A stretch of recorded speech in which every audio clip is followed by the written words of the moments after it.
We will guide you through how to connect Instagram to Notion with Zapier.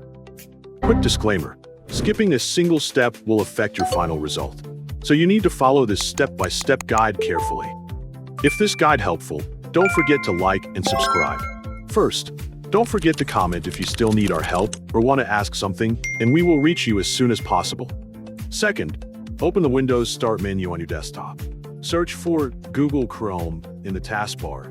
Then open the Google Chrome browser application.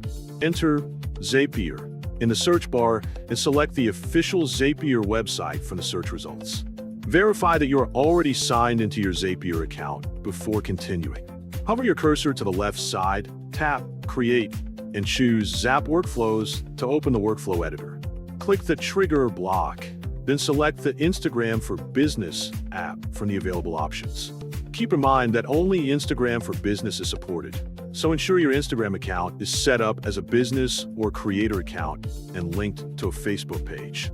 Next, select your preferred trigger event for the workflow. Under Account, select your existing Instagram for Business account or connect the appropriate account if one is not available. Complete all required trigger configurations using the options provided by Zapier. When the trigger settings are ready, hit Test Trigger and click Continue to proceed.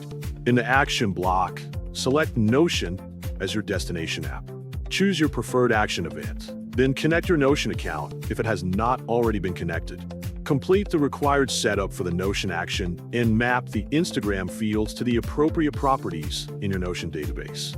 Once the mapping is complete, hit Test Step. If everything looks correct, click Publish to activate your Instagram to Notion automation workflow.